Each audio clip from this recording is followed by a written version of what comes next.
உலக தமிழ் சொந்தங்களுக்கு வணக்கம். இது முரசறைவாய், நான் உங்கள் வசந்த்.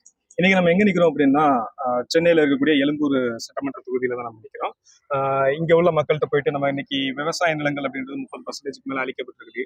அது மாதிரி கிட்டத்தட்ட ஒரு 100 கோடி டன்களுக்கு மேல மலைகள் அப்படின்றது காணாம போயிருக்கு. ஒரு 25க்கும் மேற்பட்ட ஆறுகள் அப்படின்றதும் அளிக்கப்பட்டிருக்கு. இது மாதிரி ஒரு 1.5 கோடி பேருக்கு மேல என்னன்னா, இளைய சமுதாயமும் சரி எல்லாரும் மதுக்கும் இந்த கஞ்சா போன்ற போதைகளுக்கும் அடிமையா இருக்கிறாங்க. இந்த நிலையில ஒரு ஆட்சி மாற்றம் தேவையா இல்லையா அப்படின்றது மக்கள் என்ன நினைக்கிறாங்கன்றத அவங்ககிட்ட கேட்டு தெரிஞ்சுக்கலாம் வாங்க.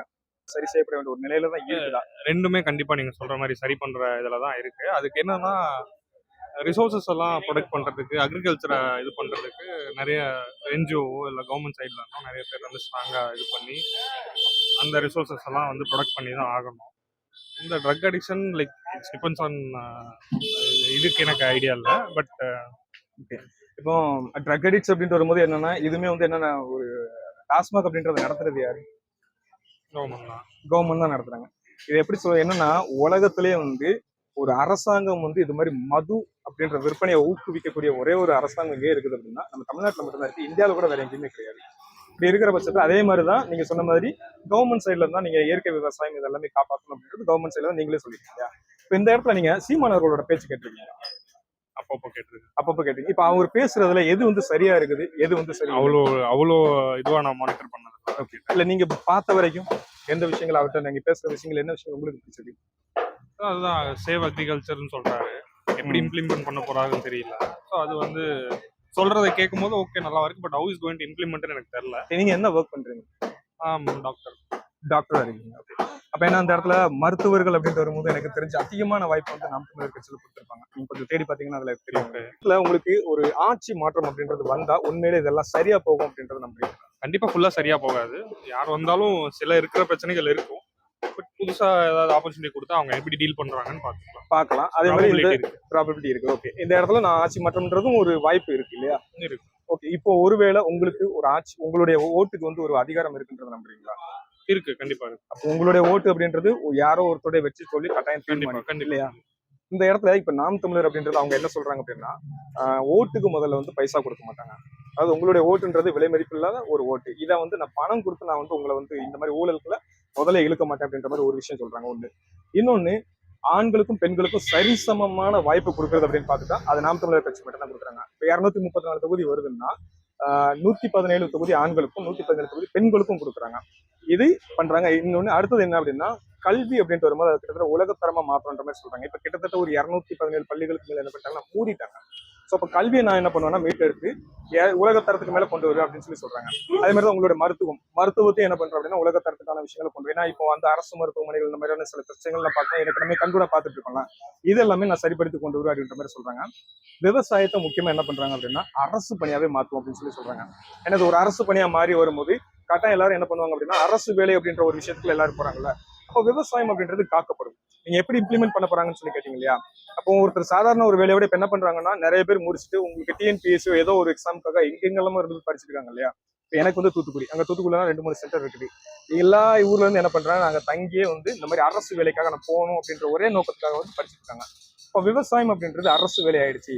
ஆடு மாடுன்னு எடுத்துக்கிட்டோம் அப்படின்னா அதோட சந்தை பொருளாதாரம் அப்படின்னு பார்க்கும்போதே கிட்டத்தட்ட அதெல்லாம் லட்சம் கோடிகளை தாண்டி போய் தமிழ்நாட்டுல மட்டுமே நான் சொல்றேன் லட்சம் கோடிகளை தாண்டி போயிட்டு இருக்கு. அப்ப இதையும் நான் அரசு பணியா மாற்றுவேன் அப்படின்னு சொல்லும் போது உங்களுக்கு எப்படி இம்ப்ளிமெண்ட் பண்றாங்க அர்த்தம் தான் சொல்றேன். அப்ப என்ன ஆகும் அப்படின்னா தன்னால் இது வந்து சீரமைக்க ஆரம்பிச்சோம் இல்லையா? இப்போ சீரமைக்க ஆரம்பிச்சது அப்படின்ற வரும்போது இவ்வளவு விஷயங்களை பண்றாங்க அப்படின்ற போது உங்களுடைய வாக்கு அப்படின்றத இந்த ஒரு மாற்றத்துக்காக செலுத்துறதுக்கான வாய்ப்புகள் இருக்கு. கண்டிப்பா இருக்கு. கண்டிப்பா இருக்கு. ஒருவேளை இந்த இவங்களோட இதெல்லாம் பார்க்கும்போது உங்களுக்கு மாற்றம் இருக்குன்றது நம்புறீங்க? இருக்கு, வாய்ப்பு இருக்கு. இந்த இடத்துல இப்ப நம்ம கையில பணம் அப்படின்றது எல்லாமே சேர்ந்துருச்சு. ஆனா அவங்களுக்கு நிறைய சொத்துக்களை சேர்த்து வச்சிட்டோம். இதே சமயத்துல இயற்கை அப்படின்றது சுத்தமா அழிஞ்சு போச்சு அப்படின்னா அது அவங்களுக்கு நம்ம அந்த பணத்தை மட்டும் கொடுத்தோம்னா அவங்களால வந்து லைஃப் கொண்டு போக முடியுமா? முடியாது. அப்ப இது வந்து யாரோட கையில இருக்குதுன்னா அரசாங்கத்தோட கையில தான் இருக்குது. மத்திய அரசு நம்ம கூட சொல்றாங்க, மத்திய அரசு கொண்டு வரக்கூடிய திட்டங்களை ஸ்டாலின் அவர்களோட புகைப்படம் போட்டு என்ன பண்றாங்கன்னா விளம்பரப்படுத்துறாங்க. இப்ப இந்த துறைமுகங்கள் எல்லாமே கட்டுறதுல இருந்து எல்லா விஷயங்களும் பண்றது இது உங்களோட பார்வையில சரியா தான் இருக்குதா? அது சரியானது இல்லைதான். இருந்தாலும் நீங்க வந்து தமிழ்நாடு அரசு மட்டும் சொன்னா சரியா வரல. ஏன்னா மத்திய அரசுல நிறைய தவறு பண்றாங்க. என்னைக்கு பெரியாரை பத்தி இழிவா பேசினாரோ அன்னைக்கே அவர் அவுட். இல்லைன்னா அவர் ஓட்டவும் கூட போட மாட்டாங்க. பேசினாரா? இல்லைன்னா அவரை பத்தி இவர் இழிவா பேசினாரா ஆமா. இல்லைன்னா அவர் ஏற்கனவே செஞ்ச விஷயங்களை சொன்னாரா? எந்த விஷயமா இருந்தாலும் பெரியவர்களை வந்து பெரியாரை வந்து எல்லாரும் வந்து தெய்வமா கும்பிடுறாங்க. அப்படி இல்லைண்ணா, நான் என்ன கேட்கறேன்னா, இப்போ அவரு என்னதான் நமக்கு பெரியவங்களா இருந்தாலும் தகாத வார்த்தைகளால நம்மள பேசும்போது நாம அதை ஏத்துக்கிட்டு போறது இந்த இடத்துல அவர் சரிதானா? பேசின வார்த்தை அருவருக்கத்தக்கதுதான். இப்ப விஜய் கட்சி வருது, அவரு திடீர்னு முதலமைச்சர் ஆயிட்டாருன்னு வச்சு ஆக முடியாது. சொல்றேன், ஆயிட்டாக்கா இருக்கிற வேட்பாளர்லாம் யாரு? அவர் 234 தொகுதியிலும் அவருடைய மன்ற தலைவர்களும் அவங்கள தான் நிக்க வைப்பாரு. சரி அவங்க வந்து பண்ண மாட்டாங்கன்னு நினைச்சேன். இவருக்கு அரசியலை பத்தினா தெரியும். விஜய்க்கு வெளிநாட்டு ஒப்பந்தம் போட தெரியுமா? சரிண்ணா, அப்ப இந்த என்ன தெரியாது வெளிநாட்டு பண்றாரு? ஒப்பந்தங்கள் இதெல்லாம் போட்டா மட்டுமே சரியா வருமா? ஏன்னா ஒரு இல்ல அரசியல் அனுபவம் இருக்கா? சரி ஓகே, அது உண்மைதான். ஸ்ட்ரைட்டா அரசியல் ஒரு அனுபவம் அப்படின்றது சிலிப்பீட்ல இருந்து வேணும்தான். நேரா வந்து நான் முதலமைச்சரா நிக்க முடியும்னாக்கா எந்த தலைவர்களும் வந்து எல்லாரும் கட்சியில கூட்டணி வச்சு அப்படி படிப்படியா எம்எல்ஏ ஆகி அப்படி தனி கட்சி ஆரம்பிச்சு அப்படிதான் வந்திருக்காங்க. எந்த அடிப்படையுமே இல்லாம நேரா ஒரு படத்துல நடிச்சுட்டு நல்லது பண்ண மாதிரி நேரா வந்து நீங்க நான் தான் முதலமைச்சர் வேட்பாளர்னாக்கா அது முட்டாள்தன. ரசிகர்கள் வேணா ஓட்டு போடுவாங்க, நல்லா படிச்சவங்க யாரும் பொது ஓட்டு எல்லாம் போட மாட்டாங்க. சரிண்ணா, இப்போ இந்த இடத்துல கிட்டத்தட்ட ஒரு 15 வருஷமா இன்னொரு கட்சி ஒண்ணு இருக்குது, நாம் தமிழர் கட்சி தான்.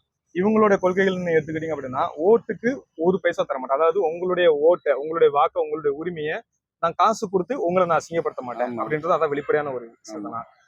உங்களுக்கு பள்ளி அப்படின்றது பள்ளி கல்லூரி ஏதாவது கல்விகள் இருக்கு பாத்தீங்களா? பள்ளிக்கூடங்களே கிட்டத்தட்ட 200க்கும் மேற்பட்ட பள்ளிக்கூடங்களே மூடிட்டாங்க. இதெல்லாம் சரிதானா? ஏன்னா சாராய கடைகள் அப்படின்றது தொடர்ந்து ரன் பண்ணிட்டே அது நீங்க இருக்காங்க. கேட்கறது கரெக்ட். சாராய கடைங்க அதிகப்படுத்தி படிப்படியா குறைச்சிட்டு வராங்க, குறைச்சிடுவாங்கன்னு நினைக்கிறேன். சரி, அப்ப இந்த தடவை நான் உங்களோட குறை வாக்குறுதி சொல்லாம இல்ல, இருக்கு குறைகள். ஒரு இதுல ஒரு யார் ஒரு ஆட்சி நடத்தினாலும் வந்து 100% யாருமே வந்து நிறைவேற்ற முடியாது, பக்காவா இருக்க முடியாது. அவங்க உண்மையா நேர்மையா இருந்தாலும் குறை சொல்றவங்க சொல்லிட்டு தான் இருப்பாங்க.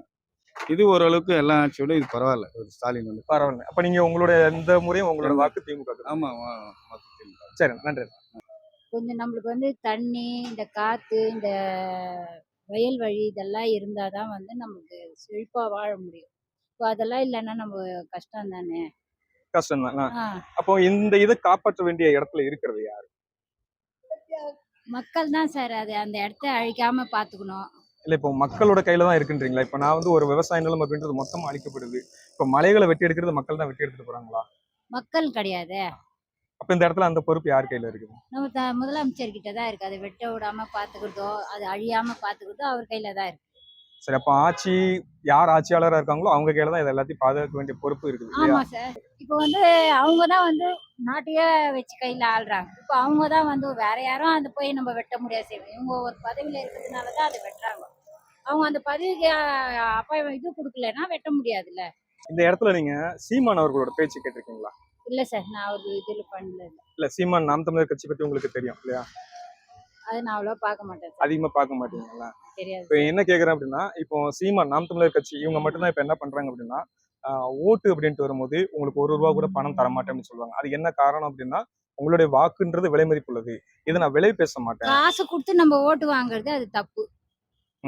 காசு கொடுத்து கஷ்டப்பட்டா ஓட்டுவாங்க, போடணும், தப்பு இல்லையா? இல்லையா விட்டுடணும். அவங்க பிடிச்சிருந்தா போடுவோம், இல்ல அவங்களோட இல்லைன்னா செயல்பட விட்டுடணும். விட்டுருவோம் ஆமா. இல்லையா? அப்ப இந்த இடத்துல அவங்க என்ன பண்றாங்கன்னா, கிட்டத்தட்ட ஒரு 15 வருஷமாவே நாம் தமிழர் கட்சின்றது இருக்கிறாங்க. இந்த மாதிரி இயற்கையை அழிஞ்சிட்டு போகுது அப்படின்றதுக்கு, இயற்கையை அழிக்கிறதுக்கு எதிராக குரல் கொடுக்கக்கூடியது யாருன்னு பார்த்துட்டோம்னா நாம் தமிழர் கட்சி தான் குரல் கொடுக்குறாங்க. அது மாதிரி பெண்கள் அப்படின்ட்டு வரும்போது, இப்போ நீங்க குடும்பத்தை நிர்வாகம் பண்றீங்க இல்லையா? இப்ப நீங்க வேலைக்காக வந்திருக்கீங்க ஆமா சார். இல்லையா? அப்ப நீங்க வந்து வீட்டுல 2 பேருமே சேர்ந்து தான் உங்களோட குடும்பத்தை நிர்வாகம் பண்ணிட்டு இருக்கீங்க. இல்ல சார், நாங்க ஒண்டிதான். இப்போ ஹஸ்பண்ட் இல்லைன்னா நாங்க ஒண்டிதான் நீங்க பார்க்கணும். மட்டும்தான் 2 தனியா பசங்க. பண்ணணும் அப்படின்றது. நீங்க இப்போ வேலை செய்யறது யாருக்காக? பசங்களுக்காக. பசங்களுக்காக, அடுத்த எதிர்காலத்துக்காக தான் அவங்க பண்றீங்க. நல்லா வாழணுன்றதுனால தான். அப்போ அவங்க கையில கிட்டத்தட்ட ஒரு ₹100 கோடி பணம் கொடுத்துட்டோம். ஆனா என்னன்னா, இந்த மாதிரி இயற்கை அப்படின்றது தொடர்ந்து அழிஞ்சுக்கிட்டே வருது. இது அவங்களுக்கு எதிர்காலத்துல அவங்களுக்கு சரியா இருக்குமா? இந்த பணம் மட்டுமே அவங்களை வாழ்றதுக்கு சரியா இருக்குமா? சரி இருக்காது. கண்டிப்பா சரியா இருக்காது இல்லையா? இப்போ இந்த இடத்துல என்ன சொல்ல வரேன் அப்படின்னா, இப்போ நாம் தமிழர் கட்சி சீமான் இருக்காங்க இல்லையா? அவங்க என்ன பண்றாங்கன்னா, கிட்டத்தட்ட அதான் ஓட்டுக்கு பணம் கொடுக்க மாட்டாங்க. ஒரு சரிசமமா பெண்களுக்கு வாய்ப்பு கொடுக்கக்கூடிய ஒரே கட்சின்னு வரும்போது அது நாம் தமிழர் கட்சி மட்டும்தான். 234 தொகுதி இருக்குன்னா 117 பெண்கள், 117 ஆண்கள் சரிசமமா வாய்ப்பு கொடுக்கறது அவங்க மட்டும் தான் கொடுக்குறாங்க. அவங்க மட்டும்தான். அது மாதிரி அடுத்த தலைமுறை அப்படின்ற மாதிரி இளைஞர்களுக்கு 30 வயசுக்கு உட்பட்ட இளைஞர்களுக்கே கிட்டத்தட்ட பாதிக்கு மேல என்ன பண்றாங்கன்னா அவங்களுக்கும் வாய்ப்பு கொடுக்குறாங்க, சீட்டு கொடுக்குறாங்க. அதோட என்ன பண்றாங்க அப்படின்னா, உங்களுக்கு கல்வி அப்படின்றத உலகத்தரத்துக்கு இலவசமா கொடுப்பேன்னு சொல்லி சொல்றாங்க. விவசாயம் இன்னைக்கு அழிஞ்சிட்டே வருது இல்லையா? இந்த விவசாயத்தை நான் அரசு பணியாவே மாத்துவேன். சென்னையில கூட இந்த துப்புரவு பணியாளர்கள் எல்லாம் போராடிட்டு இருந்தாங்க இப்போ இல்லையா? போராடினாங்க. இது கவர்மெண்ட் இது எடுக்கிறதுக்கு பதிலா தனியார் இது போட்டிருக்காங்க. தனியாருக்கு கொடுக்குறாங்க. இந்த இடத்துல தொடர்ந்து 3 நாள் அவங்க கூடவே இருந்து அவங்களுக்கு சாப்பாட்டுல இருந்து எல்லாமே கொடுத்து மலையில கூட என்ன பண்ணாங்கன்னா அவங்க கூடவே இருந்து போராடின ஒரு கட்சி யாருன்னு பார்த்தீங்கன்னா அதுவும் நாம் தமிழர் கட்சி மட்டும்தான் போராடி இருக்காங்க. வேற யாரும் கூட அந்த இடத்துல போய் நின்று யாருமே அந்த அளவுக்கு பண்ணது கிடையாது. இப்போ உங்க கையில உங்களுடைய வாக்குக்கு ஒரு பவர் இருக்குன்றது நம்புறீங்களா? ஆமா சார், எனக்கு ஓட்டு இருந்தா நான் என் ஓட்டு நான் தான் போடணும், யாரும் போடக்கூடாது. போடக்கூடாது இல்லையா? இப்ப கூட என்னன்னா மரங்களுக்காக மாநாடு ஆமா, போட்டாரு. மரங்களை கண்டிப்பா மரங்க அங்கங்க காப்பாற்றணும்னு வெட்டிடுறாங்க அதுக்கே மாநாடு போட்டாரு. இப்ப அடுத்து என்ன பண்ண போறாருன்னா நீர்களுக்கு மாநாடு போட போறாரு. தண்ணீராக பேசுவோம்னு சொல்லிட்டு நீர் எவ்வளவு முக்கியன்றதுக்கு அதுக்கும் மாநாடு போடுறாரு. அது போக மலைகளுக்கும் மாநாடு போடுறதுக்கு ரெடி பண்ணிட்டு இருக்காங்க. இப்ப தொடர்ந்து என்னன்னா இயற்கைக்கான சார்ந்த விஷயங்களை இவங்க கொண்டு வந்துட்டு இருக்கும்போது இவங்க வந்து ஒரு மாற்றா இருப்பாங்க அப்படின்றது உங்களுக்கு ஒரு நம்பிக்கை இருக்கு இல்லையா? இருக்கு. அப்போ உங்களோட வாக்குந்தாடை உங்களுக்கு போடுறதுக்கான வாய்ப்புகள் இருக்கு இல்லையா? நன்றி. தேங்க்ஸ். ஒரு பக்கம் பார்த்துக்கிட்டோம் அப்படின்னா டோல்கேட் இதோட டோலோட விலை ஏற்றம் அப்படின்ட்டு வரும்போது நம்மளுக்கு விலைவாசி அப்படின்றது தன்னால எல்லாமே ஏறிட்டே போகுது. இன்னொரு பக்கம் பார்த்துக்கிட்டோம் அப்படின்னா விவசாய நிலங்கள் அப்படின்ட்டு வரும்போது கிட்டத்தட்ட ஒரு 30% மேல விவசாய நிலங்களே அழிச்சுட்டு வராங்க. அது மாதிரி 25க்கும் மேற்பட்ட ஆறுகள் அப்படின்ட்டு வரும்போது அதெல்லாம் இப்ப எங்க இருக்குன்னு தெரியல. காணாம போயிடுச்சு. 100 கோடி டன்களுக்கு மேல மலைகள் எல்லாத்தையுமே வெட்டி உடஞ்சாச்சு. எடுத்துட்டு போயிட்டாங்க. இதே மாதிரி இயற்கை அப்படின்ற இவ்வளவு பிரச்சனைகள் வந்துட்டு இருக்கு ஒரு பக்கத்துல, இன்னொரு பக்கம் என்ன நடக்குது அப்படின்னா இளைய சமுதாயம் அப்படின்ட்டு வரும்போது கிட்டத்தட்ட 1 கோடிக்கு மேல என்ன அப்படின்னா போதை பழக்கங்களுக்கு, அதாவது டாஸ்மாக் கஞ்சால இருந்து எல்லா போதை பழக்கங்களுக்கு அடிமையாயிட்டே வராங்க. இது நீங்க எப்படி பாக்குறீங்க? அந்த கொஞ்சம் கடினமாக தான் இருக்கு ஒவ்வொரு இடத்தையும் பார்க்கும்போது. ஏன்னா இளைஞர்கள் தான் அடுத்த கட்டத்துக்கு கொண்டு போகணும். பட் அவங்க வந்து இந்த மாதிரி இதுவாக இருக்கும்போது அரசாங்கமும் ஊக்குவிக்குது அப்படின்ற மாதிரி தான் தோணுது. ஏன்னா அப்போல்லாம் பயந்து இது பண்ணியிருந்தவங்க இன்னைக்கு பார்த்தீங்கன்னா அந்த பயம் போயிடுச்சு. காரணம் என்ன கேட்டால் தெருவுக்கு தெருவு இது அந்த மாதிரி இப்போ கிடைக்காத இதுவே நமக்கு நல்ல பொருள் கிடைக்க மாட்டேங்குது. ஆனால் வந்து இந்த மாதிரி போதை வசான பொருள் கிடைக்குது. இயற்கையின் மீது மக்களுக்கே அக்கறை இல்லை, விழிப்புணர்வு இல்லைன்னும் போது கண்டிப்பாக இயற்கை அதனுடைய சீற்றத்தை கொண்டு வரும்போது அன்னைக்கு தான் உணர்வாங்களோ என்னவோ. ஒருவேளை கேரளாவில் ஏற்பட்ட மாதிரி நமக்கும் ஒரு விதத்தை ஏற்பட்டா தெரியுமோ என்னவோ. பட் இல்லை, ஆட்சியாளர்களும் சரியில்லை, அதிகாரிகளும் சரியில்லை. ஸோ மக்கள் நம்ம தான் வந்து சில பிரச்சனையை முன்னெடுத்து கொண்டு போகணும். பட் அவங்கவுங்களும் வேலை பார்க்கறதே இருக்கு. சின்ன இப்போ நேரடியாக நீ மக்கள் ஆட்சியும் சரியில்லை அப்படின்ட்டு சொல்லும் போது நான் கேட்கிறேன், இந்த இடத்துல உண்மையிலேயே ஆட்சி மாற்றம் அப்படின்றது அவசியம் இருக்குதா? மக்கள் எதிர்பார்க்குறாங்க. மக்கள் எதிர்பார்க்கறாங்க. ஆமா. So, காரணம் மக்கள்னு வரும்போது நீங்களும் நானும் மக்கள் ஆமாமா, தான் இல்லையா? கண்டிப்பா என்னோட உண்மைதான். எதிர்பார்ப்பும் இருக்குது, உண்மைதான். உங்களுடைய எதிர்பார்ப்பும் ஆட்சி மாற்றம்ன்றது தேவை இருக்கு இல்லையா? இந்த இடத்துல நீங்க சீமான் அவர்களோட பேச்சை கேட்டிருக்கீங்களா? கண்டிப்பா. உங்களுடைய பார்வையில் அவரோட பேச்சுன்றது எப்படி இருக்கு? ஓகே. நல்ல விஷயங்கள் தான் இது பண்றாப்புல. பட்டு காலம் எடுக்குமோ என்னவோ தெரியல. ஏன்னு கேட்டீங்கன்னா அவரை வந்து ஏற்கக்கூடிய அளவுக்கு மக்கள் இருக்காங்க. ஏதோ ஒரு விஷயத்துல பார்த்தீங்கன்னா மக்கள் வந்து கடைசியில வந்து அவர் எதிர்பார்க்கிட்டு போறாங்க.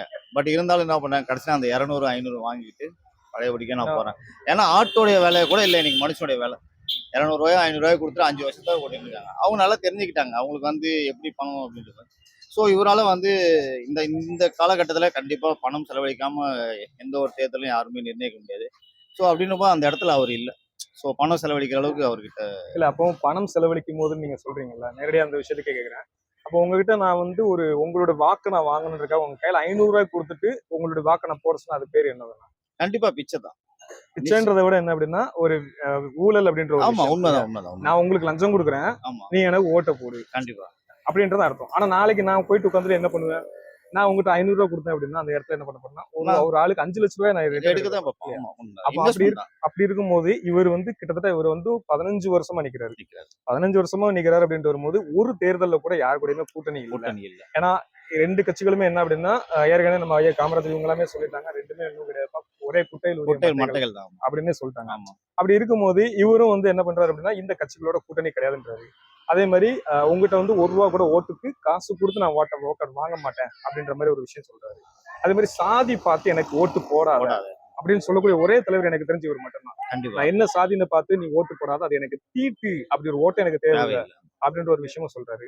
இதே சமயத்துல அப்படின்னா பள்ளி அப்படின்ற வரும்போது கிட்டத்தட்ட 217 பள்ளிகளுக்கு மேல மூடிட்டாங்க. அப்ப நான் பள்ளிகளை நான் என்ன பண்ணுவேன்னா அதிகமாக வந்து பள்ளிகளை வந்து உலக தரத்துக்கு நான் வந்து மாத்துவேன் அப்படின்ற ஒரு விஷயம் சொல்றாரு. நீங்களும் ரொம்ப அழகா சொன்னீங்க என்ன அப்படின்னா அந்த ஆடு மாடுக்கு இருக்கக்கூடிய விலை கூட எனக்கு இல்லை அப்படின்னு சொல்றீங்க இல்லையா? அப்போ இந்த ஆடு மாடு இதெல்லாமே என்ன பண்றேன் அப்படின்னா அரசு பணியாவே மாத்துவேன் அப்படின்ற மாதிரி சொல்றாங்க. விவசாயத்தையும் நான் அரசு பணியா மாத்துவேன் அப்படின்ற மாதிரி சொல்றாங்க. பெண்களுக்கும் ஆண்களுக்கும் சரிசமமான வாய்ப்பு. 234 தொகுதியில 117 ஆண்கள்னா 117 பெண்கள். எனக்கு தெரிஞ்சு இவ்வளவுக்குள்ள சரிசமமா வாய்ப்பு கொடுக்கக்கூடிய ஒரு கட்சி எந்த கட்சியும் கிடையாது. எந்த கட்சியுமே கிடையாது. நான் 33% இப்போ வரைக்கும் பேசிக்கிட்டு தான் அதுவே இருக்காங்க வந்து தவிர்த்து வரல இல்லையா? அப்போ இந்த இடத்துல இவர் செஞ்சு காட்டிக்கிட்டு இருக்காரு, எல்லா இடங்களும் செஞ்சு காட்டிட்டு இருக்காரு. அது மாதிரி எனக்கு தெரிஞ்சு இந்த ஊழல் லஞ்சம் ஒழிப்பு பூசல் இதுக்காக பாசறை ஒண்ணு வச்சிருக்காரு. கையோட்டு லஞ்ச ஒழிப்பு பாசறைன்னு சொல்லிட்டு ஒரு பாசறை வச்சிருக்காங்க. கிட்டத்தட்ட ஒரு கிராமத்துல என்னன்னா ஒரு 54 குடும்பங்களுக்கு மேல ₹1 கூட கொடுக்காம பட்டா வாங்கி கொடுத்துருக்காங்க. ஒரு கிராமத்துக்கு என்ன பண்ணிருக்காங்கன்னா பட்டா வாங்கி கொடுத்துருக்காங்க. அது மாதிரி ஒவ்வொரு சின்ன சின்ன விஷயங்களுக்கும் லஞ்சமா கொடுத்துருப்போம் பாத்தீங்களா. இப்படி கொடுத்த பணத்தை அவங்க திரும்பி கொடுத்தது மட்டுமே கிட்டத்தட்ட 26 லட்சத்துக்கும் மேல இருக்கு. அதாவது மக்கள் வந்து அரசாங்கத்துக்கிட்ட லஞ்சம் கொடுத்து சில விஷயங்களை வாங்க வேண்டிய ஒரு கட்டாயம் இருக்கிற இடத்துல ஆமா. அந்த பணத்தை திருப்பி கொடுத்தது மட்டுமே கிட்டத்தட்ட 26 லட்சத்துக்கு மேல இருக்குது. அப்ப இப்படிப்பட்ட ஒருத்தர் இளைஞர்கள் மட்டும் தான், இளைஞருக்கு தான் அதிகமான வாய்ப்புகளும் கொடுக்குறாரு. இந்த 234 தொகுதி வருதுன்னா இதுல கிட்டத்தட்ட பாதிக்கு மேல இளைஞர்களுக்கும் சரியான வாய்ப்பு கொடுக்குறாரு. இப்ப இப்படிப்பட்ட ஒரு நபரை வந்து நிக்கும் போது உங்களுடைய வாக்கு அப்படின்ற உங்களுடைய வாக்குக்கு ஒரு பவர் இருக்கு அப்படின்றது நீங்க கண்டிப்பா நம்புறீங்க கண்டிப்பா இல்லையா? கண்டிப்பா உங்களோட ஒரு வாக்கை நீங்க மாத்தி போடுறதுனால ஆட்சி மாறும் அப்படின்றத நீங்க நம்புறீங்க இல்லையா? அப்ப உங்களுடைய வாக்கை நாம் தமிழருக்காக நீங்க மாத்தி போடுறதுக்கான வாய்ப்பு இருக்கு. கண்டிப்பா கண்டிப்பா. அப்ப இதுக்கு முன்னால நீங்க வாக்கு போட்டது யாருக்கலாம்? நான் இதுக்கு முன்னாடி வந்து பிஜேபிக்கு போட்டிருக்கேன், ஏடிஎம்கேக்கு போட்டிருக்கேன். உள்ளாட்சி தேர்தல் வரும்போது திமுகவுக்கும் போட்டிருக்கேன். திமுகவுக்கும் போட்டிருக்கீங்க. உள்ளாட்சி தேர்தல் வரும்போது என்னன்னா நம்ம வந்து நம்ம ஏரியால இருக்கக்கூடிய ஒரு நபரை கண்டிப்பா கண்டிப்பா. அதே இடத்துல நாம் தமிழரும் நிக்கிறாங்க. கண்டிப்பா நீங்க அவங்களையும் பாத்துக்கிட்டீங்கன்னா அவங்களோட அந்த ஊழல்ல இருந்து எந்த ஒரு பிரச்சனையும் இல்லாத ஒரு அளவா இருக்கு. இல்ல உண்மைதான். இப்ப உள்ளாட்சி தேர்தல் எடுத்துக்கிட்டீங்கன்னா நாம் தமிழர்ல இருந்து வந்து இது பண்றாங்க. பட் அந்த அளவுக்கு அவங்க வந்து கேன்வாஸ் பண்றது இல்ல. நிறைய இடத்துல இந்த மாதிரி சர்ச்சைகளா இருக்கு. இல்ல, இப்போ இப்போ நிறைய கூட பாத்தீங்கன்னா எங்க தொகுதியில வந்து நின்னாங்க. ஆக்சுவலி என்னோட தொகுதி வந்து விழுப்புரம் தொகுதி. என்னுடைய வார்டுடைய இவரு யாரும் கூட எனக்கு தெரியாது. ஸோ அவங்க என்ன பண்ணிருக்காங்கன்னா பெரிய கட்சிகளை வந்து அவங்க ஒரு மாதிரி வேலை போயிருக்காங்க. ஸோ இது வந்து தலைமைக்கு தெரிய போறது வாய்ப்பு கிடையாது. ஸோ நல்லது பண்ணணும்னு துடிக்கிறாங்க. சரி, அப்ப இந்த இடத்துல நம்ம வரப்போற இந்த 2026 தேர்தல் இருக்குங்களா, இதுல வந்து உங்களுடைய வாக்கு வந்து நீங்க நாம் தமிழருக்கு மாத்தி போட வாய்ப்பு கண்டிப்பா. ஒருவேளை வாய்ப்பு இருக்குன்னு வரும்போது எந்த காரணத்துக்காக நீங்க இவ்வளவு விஷயம் காரணம் சொல்லியிருக்கீங்க? என்னன்னு கேட்டீங்கன்னா மாற்றம் நிச்சயமா தேவைப்படுது. சரி. ஒண்ணு. ரெண்டாவது விஷயம் வந்து ஒரு சில விஷயங்கள் வந்து முன்னெடுத்து போகும்போது நல்லா இருக்கு. இப்போ கூட பாத்தீங்கன்னா மாநாடுகள்லாம் வந்து ஏதோ ஒரு மாநாடுலாம் நடத்துறாரு. பட் இது வந்து ஒரு மரங்களுக்கு புதுமையான மாநாடு முயற்சி. நடத்துனாங்க. இப்ப மரங்களுக்கு மாநாடு நடத்துறது. இப்ப நீருக்கு நடத்தினாரு. மாநாடு இப்ப வந்து நடத்த அடுத்து வந்து ஏதோ ஒரு இது நீருக்கு மாநாடு அறிவிச்சிருக்காங்க. நடத்த போறாங்க. ஸோ அப்படின்னும் போது இது யாருமே அட்லீஸ்ட் இது ஒரு கவனம் ஈர்ப்பு தான். உண்மையாலுமே வந்து ஒரு கவனம் ஈர்ப்பு தான். பரவாயில்ல, அதுக்கு ரெஸ்பான்சிபிலிட்டி இருக்கு. So அதனால கவனம் ஈர்ப்புன்றதை விட இது முக்கியமான ஒரு தேவையா இருந்துச்சு. ஆமா ஒண்ணுங்கிற கண்டிப்பா ஒரு உண்மை தேவை சார். ஒரு இன்னைக்கு 20-30 வருஷத்துக்கு முன்னால இந்த தண்ணி பாட்டில் எல்லாமே நம்ம கடைக்கு வியாபாரத்துக்கு வரும்னு சொன்னா யாராவது நம்பியிருப்போம்? கண்டிப்பா வாய்ப்பு இருக்குது. இன்னைக்கு இவ்வளவுக்குள்ள வந்துருச்சு. நம்ம அதே மாதிரி அடுத்த தலைமுறைக்கு நம்ம வந்து இயற்கை வளங்களை தருவோமா, அதுல தண்ணி தருவோமா என்னெல்லாம் தெரியாது. இன்னைக்கு இப்ப நம்மளே இவ்வளவு கஷ்டப்படுறோம், பாட்டில வாங்கி இது பண்றோம். ஸோ அப்படின்னும் போது நம்ம அடுத்த தலைமுறைக்கு என்ன விட்டு போக போறோம்னு தெரியல. ஸோ அந்த இயற்கை ஆர்வம் இருக்கிறதுனால கண்டிப்பா வந்து கண்டிப்பா சீமான் ஆகும். நீங்க எந்த ஒரு விஷயமும் நல்ல ஒரு விஷயம் சொன்னீங்க. ஒரே ஒரு சின்ன விஷயம் என்னன்னா, நமக்கு வந்து என்ன இருந்தாலும் தண்ணியை வந்து நம்ம பாட்டில் வாங்கி குடிச்சிருக்கோம். கண்டிப்பா ஆனா ஆடு மாடுகள் இதுக்கெல்லாம் வரும்போது கஷ்டம் ஏன்னா ஆடு மாடுக்கும் மாநாடு நடத்தினாரு. உண்மைதான் உண்மைதான். மேய்ச்சல் நிலம் வேணும் அப்படின்றதுக்காக மாநாடு நடத்தினாரு. இதுலயும் பெரிய ஒரு விஷயங்கள் இருக்குது. ஏன்னா மலைகளை வந்து நம்ம மேய்ச்சல் எடுத்து வெளியேற்றிட்டோம் அப்படின்னா அந்த மலைகளை அவங்க என்ன வேணாலும் பண்ண முடியும். பண்ண முடியும். ஏன்னா கண்டிப்பா கிட்டத்தட்ட 100 இரண்டு கோடிக்கு திராவிட மேல கட்சியும் காலி பண்ணிட்டாங்க. ஆல்மோஸ்ட் பண்ணிட்டாங்க. இப்ப மலையெல்லாம் வந்து நம்ம அடுத்த ஜென்ரேஷன் காட்டுவோமா என்னன்னே தெரியல, இருக்குமான்னு தெரியல. இப்ப கூட சமீபத்துல நாயை பத்தி பேட்டி கொடுத்தாரு. ஸோ நல்ல விஷயங்கள் தான். ஆனா என்ன பண்றாங்க மக்கள் வந்து அவர் விஜயகாந்த் மாதிரியே ஒரு இதுவாவே ஆக்கிறாங்க. அது மீடியா வந்து ஒரு பெரிய பவர் வந்து கண்டிப்பா இல்லை. நாம் தமிழருக்கு நீங்க கேட்டீங்கன்னா மீடியா வந்து பவர் இல்லை. உண்மையில நீங்க தப்பா எடுத்துக்கலாம் சொல்றேன். ஏன்னு கேட்டீங்கன்னா 4வது தூண்னு சொல்லி சொல்றோம். பட் அவங்களும் வந்து பாத்தீங்கன்னா ஏதோ ஒரு விஷயத்தால அவங்களும் இதாயிட்டாங்க. செய்தி ஊடகங்கள் முழுக்க முழுக்க நல்ல ஆமா. விஷயங்களை காட்டுறதுக்கு மறுக்கிறாங்க. மறுக்கிறாங்க. உண்மை அதுதான். இவரை பத்தி மறுபடிப்பு செய்ய தான் போறாங்க. இவரை பத்தி ஒரு மாதிரி இதுவா தான் போறாங்க. ஸோ அப்படின்னும் போது இவரால வெளியே வர முடியல. பட் அதெல்லாம் உடைச்சிட்டு எப்படி வருவாங்கன்றது அது அவங்க இல்ல கையில தான் அதோட இருக்கு. மாற்றங்கள் அப்படின்றது வந்துகிட்டு தான் இருக்கு. ஏன்னா போன முறை என்னன்னா கிட்டத்தட்ட 36 லட்சத்துக்கு மேல இப்ப மாற்றம். கிட்டத்தட்ட 1 கோடிக்கு மேல வரக்கான கண்டிப்பா. வாய்ப்புகள் எல்லாமே வந்துகிட்டு இருக்கு. அவரோட சின்னம் என்னன்றது தெரியுமா உங்களுக்கு? விவசாய சின்னம். விவசாய சின்னம். விவசாயிகளுக்காக பேசுறாரு. அவரோட சின்னமே விவசாயம் தான். கண்டிப்பா கண்டிப்பா உங்களால முடிஞ்ச உங்களுக்கு 4 பேருக்கு நீங்க இதை சொல்ல முடியும். கண்டிப்பா நான் சொல்றேன். நிச்சயமா கண்டிப்பா. நன்றி. ஏன்னா எனக்கு மாற்றம் கண்டிப்பா தேவை. ஸோ அப்படின்னு போய் ஏன்னா இதில் நானும் தான் பாதிக்கப்படுறேன். எனக்கு வந்து எடுத்துக்கிட்டா மின் கட்டண உயர்வு அவ்வளோ இருக்கு. மின் கட்டண உயர்வு மட்டும் இல்லை, எல்லா விஷயத்துலையுமே வந்து விலைவாசி உயர்வு இருக்கு. அப்படின்னும் போது எனக்கும் சிரமம் இருக்கும் இல்லைங்களா. என்ன மாதிரி தான் எல்லாரும் மக்களையும் நானும் வருவேன். என்னுடைய சூழல் எல்லாருமே அனுப்பிப்பாங்க. ஸோ அதனால கண்டிப்பா எனக்கு மாற்றம் தேவை. நான் நிச்சயமா ஆதரிப்பேன். சரி, நன்றி. தேங்க்யூ.